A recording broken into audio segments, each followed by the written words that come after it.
Finland পরপর 5 বছর ইউরোপের এই দেশটি পৃথিবীর সবচেয়ে সুখী দেশ হিসাবে নির্বাচিত হয়েছে। এদেশে মানুষের সংখ্যা সম্ভবত 55 লাখ কম বেশি। এই দেশটিকে বলা হচ্ছে পরপর 5 বছর তারা পৃথিবীর সবচেয়ে সুখী দেশ। সেখানকার যে নেচার, সেখানকার যে প্রকৃতি, এটা এতটাই সুন্দর যে সেটাকে বলা হয় সবুজ সোনা।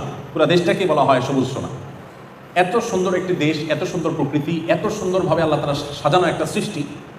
সেই দেশে শিক্ষা বলেন, সংস্কৃতি বলেন, অর্থনীতি বলেন, সব দিক থেকে মানুষ সুখী। অপরাধ প্রবণতা মানুষের মধ্যে নেই বললেই চলে, যার কারণে তারা পৃথিবীর সবচেয়ে সুখী দেশ হিসাবে পরপর 5 বার নির্বাচিত হয়েছে। ইন্টারেস্টিং বিষয় হলো, এই দেশটিতে আত্মহত্যার প্রবণতার যে সিরিয়াল আছে পৃথিবীতে, সেই সিরিয়ালে এই দেশটি 21তম।